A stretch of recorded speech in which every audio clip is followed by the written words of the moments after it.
remember them. They stay with you. And I want to tell you a bedtime story. Rest your tired bones. You know how they say when it rains, it pours? Well, right now, it's looking like a full-on financial tsunami for one of Hollywood's most famous couples. Hi everyone, welcome back to my channel. So let's talk about something that caught my eye yesterday. You know Ryan Reynolds, right? Funny guy, Deadpool, married to Blake Lively, seems to have his hands in about 1 million different business ventures. Well, apparently he's been busy making some moves that have people raising their eyebrows. Remember a few years back when Ryan launched his own television channel on Fubo? It was called the Maximum Effort Channel. Very on-brand for him. He signed this big deal, lots of hype, everyone thought it would be this edgy, funny destination for content. Fast forward to 2025, and quietly, without much fanfare, that channel got canceled. Not long after those lawsuits with Justin Baldoni started making headlines everywhere. Here's the interesting part though. On that channel, Ryan had this show called Bedtime Stories with Ryan Reynolds. It came out in 2023, 10 episodes total. And honestly, it was kind of an odd concept from the beginning. He'd sit there in this dimly lit room, using that low, gravelly voice of his, reading stories while animated elements came to life around him. The whole thing had this strange vibe to it. I remember watching clips and thinking, is this for kids? Is this for adults? Who exactly is the audience here? Well, apparently even Ryan wasn't sure because now, years later, he's taken those exact same 10 episodes and licensed them to Nick Jr. starting March 2nd. They're going to air every night for about 2 weeks until all 10 episodes have played. Nick Jr., in case you don't have little ones at home, is the preschool channel. We're talking Dora, Blue, Paw Patrol, that whole world. And now, sandwiched in between all that colorful, cheerful children's programming, we're getting Ryan Reynolds reading bedtime stories in what many people describe as a slightly unsettling tone. The announcement came out on Deadline yesterday. It says the episodes will air Monday through Friday from March 2nd to March 13th at 9:30 p.m. The description makes it sound very sweet.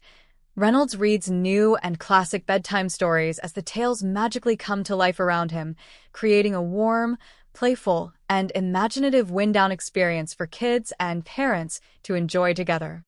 But here's the thing. I remember when this first dropped on Fubo, and the reaction wasn't exactly warm and imaginative. People thought it was kind of creepy. That low voice? A little scary for little kids. The jokes he throws in? Very Deadpool dad energy, which isn't necessarily what you want when you're trying to get your toddler to drift off to sleep. The animated sheep had this weird quality to them. The lighting was moody and dark, and his voice just kind of rumbled through the whole thing.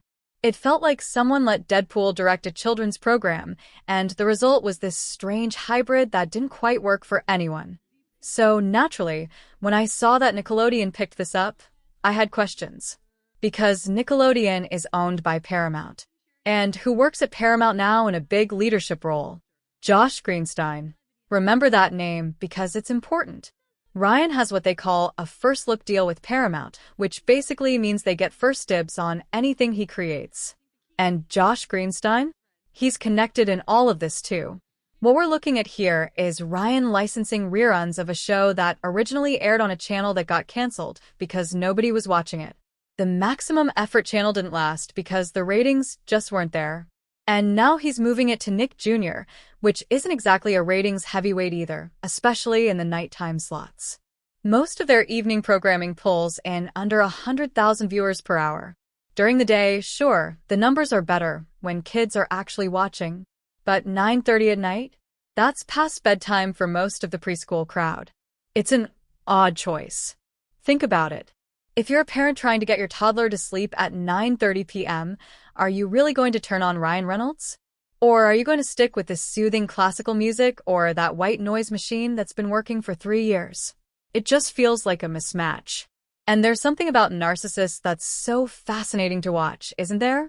They genuinely cannot tell when they've completely missed the mark. They just keep going, convinced that eventually everyone will catch up to their vision. I seriously doubt this deal is bringing in significant money. It's Nick Jr., it's reruns of a show that already existed, that already aired, that already didn't perform well. This is basically scraping together residual income from something that was already made. He's not creating new content here. He's not developing anything fresh. He's taking a product that sat on a failed channel and shopping it around to whoever might take it. And honestly, this might be the best offer he got. Now, one of my followers actually sent me the Entertainment Tonight announcement about this show, and they included screenshots of the comment section. And oh my goodness, you guys. The comments. I sat there scrolling for a good 20 minutes just reading through them because the reaction was so overwhelmingly one-sided. People were saying things like, "No thanks, I'll read to my own kids." Others wrote, "If I wanted a substitute, this wouldn't be my choice. Good luck though, buddy." There were memes, there were GIFs, there were so many comparisons to Justin Baldoni that you'd think people were getting paid to mention him. One person wrote, "No thanks," who thought this was a good idea. Probably going to read from his favorite books, How to Become a Con Artist. Another one asked, "Does he sue you after watching?" Someone else just said straight up, "I don't even have kids for him to read to, and I still don't want it." It just kept going. I came for the comments and was not disappointed. I don't need a bully to read to my kids. And then there were the darker ones, the ones that make you pause. Maybe CPS should go to their house and check if the kids are safe. Who asked for this? Literally nobody wants that. Please remove this posting as this is traumatizing for most. Someone made a joke about whether he stole these stories too, referencing all the controversy around It Ends With Us. Another person brought up an old story from the Amityville filming where apparently Ryan improvised a slap across the face of a child actor and left the script supervisor in tears over the unexpected violence. Whether that story is completely accurate or not, the commenter used it to say, maybe Nickelodeon can find a host that doesn't assault children or anyone for that matter. The comments just kept coming. Bedtime stories? Please tell me it's not the one where the villain creates fake issues, raises his voice for 5 hours, and somehow ends up with someone else's project. That one made me laugh because it's so specific to everything we've been watching play out in the legal filings. I actually went to Nick Jr.'s social media pages to see if they'd posted anything about this themselves, and you know what? Nothing. Crickets. They haven't announced it on their own channels. Probably because their feed is usually full of Dora and Blue and all those sweet cartoon characters that preschoolers actually recognize. Dropping Ryan Reynolds into that mix would feel like showing up to a kindergarten class in full Deadpool costume. It's just jarring. The comment sections were full of people saying they'd rather have Justin Baldoni read to their kids. Think about that for a second. In the court of public opinion, people are actually preferring the guy who's been painted as the villain in all of this. That's not nothing. That's a real shift in perception. Someone wrote, "If this is the best his agent could do, Ryan and Blake must be really desperate." Another person said, "I was hoping he would still hide under a rock for a long time." And then there were comments about how he looks creepy in the promotional photos, how his expression is off-putting, how the whole thing gives people bad vibes. I scrolled and scrolled, and honestly, I didn't see a single positive comment. Not one. Now, I know that sometimes these comment sections get flooded by people from Reddit or other platforms who coordinate to leave negative feedback. That definitely happens. But when the response is this universally negative, when there's not even one person saying, "Oh, this looks nice, I'll check it out," you have to wonder if Ryan and his team maybe misjudged something here. The public is fickle, we all know that. But there's a difference between fickle and completely turned off. And right now, it feels like the tide has shifted in a way that might be hard to reverse. People are no longer interested in the jokes, the shtick, the carefully crafted persona. They're looking at the text messages that came out in those unsealed documents, and they're forming their own opinions based on what he actually said, not what his PR team wants them to believe. So when I see him selling reruns of a failed show to a preschool network through his buddy Josh Greenstein at Paramount, it doesn't surprise me, but it also fits a pattern I've been noticing. There's a scramble happening behind the scenes. A real need to find money wherever it might be hiding. And that brings me to something else I've been tracking. Remember Wrexham? The soccer team in Wales that Ryan and his friend Rob McElhenney bought a few years ago? It's been this whole Hollywood fairy tale, complete with a documentary series that makes everyone feel warm and fuzzy inside. Underdogs, small town, famous owners, lots of heart. It's a great story. But here's what they don't show you on the Disney Plus series. Running a soccer club is expensive. Really, really expensive. And Ryan and Rob? They've been struggling to keep up. The club itself has done well on the field. They've had success, they've moved up, they're building momentum. But financially, it's been a different story. They got caught up in this whole controversy where they applied for and received public grant money to help renovate the stadium. And the locals in Wales? They were not happy about it. The reaction was basically, wait, these guys are supposed to be Hollywood billionaires. Why are we, the regular taxpayers, paying for their stadium improvements? Shouldn't they be writing that check themselves? The backlash got loud enough that Ryan started making moves. He sold a minority stake to Apollo Sports Capital, which is a big private equity firm. That deal valued the club at around $350 million and brought in cash specifically for the stadium redevelopment. Then, right before the January transfer deadline, they got another infusion, $47.8 million cash through a single new share issuance. That money went straight into the club's championship campaign and more stadium infrastructure. Then in October of 2024, they sold another 15% stake to the Allen family, another investment group from the US. So what we're seeing here is a pattern. Rob and Ryan keep bringing in outside money because they can't afford to fund Wrexham on their own.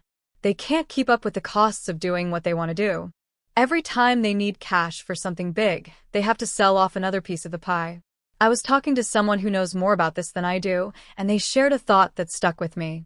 They don't think Ryan and Rob will own Wrexham for the long haul. The theory is that they're gradually selling off minority stakes, bringing in all these private equity firms, until eventually there are so many minority owners that the original guys just become figureheads. And at that point, they can sell their remaining shares and cash out completely. It's basically building up the valuation so they can exit with a nice payday. That might be the plan, or it might just be necessity dressed up as strategy. Either way, the pattern is clear. If he needs to sell off pieces of his soccer club and license a failed show to a preschool network and let his next movie sit on a shelf at Apple TV for 2 years before it finally comes out, things are probably not as flush as the public image would suggest. And that billionaire thing? Remember when Steve Sarowitz said Ryan wasn't actually a billionaire? That seemed to really get under his skin. He's been very careful to let people believe that number, to let it float around in articles and interviews. But if you're truly a billionaire, you don't need to sell your bedtime stories to Nick Jr. You don't need to bring in private equity partners for your soccer club. You just write the checks yourself and move on. Someone reached out to me months ago who was familiar with the MNTN deals, the company Ryan was involved with when they went public. According to this person, Ryan apparently thought he could throw maybe $10 million at this legal situation, make it go away, fix everyone's reputation, and get back to business as usual. What he didn't count on was the other side fighting back. And not just fighting back, but having Steve Sarowitz's deep pockets behind them. Ryan's pockets aren't that deep. Not compared to that. The lawyers don't work for free. Blake's legal team at Mannett Phelps Phillips charges somewhere between $1,200 and $2,500 per hour. That's per lawyer, per hour. Then there's the Wilkie Farr and Gallagher team that Michael Gottlieb brought in, same price range. And on top of that, they've got Nick Shapiro doing crisis PR, and he's a former CIA deputy chief, so you know that's not cheap either. We're over a year into this now. 2 law firms, dozens of lawyers, crisis communications experts. I've been trying to get a handle on what that actually costs, and while nobody's released official numbers, there have been articles and experts estimating that they're probably close to $20 million in legal fees at this point. $20 million. And what have they won? Nothing. In fact, every time new evidence comes out, it seems to make their position weaker. While all this is happening, Blake hasn't worked. No movies, no projects. Ryan hasn't released anything new. The money going out for legal fees is substantial, and the money coming in? Well, that's why we're talking about Nick Jr. deals and selling off soccer stakes. Even aviation gin, which has been his big success story, isn't what it used to be.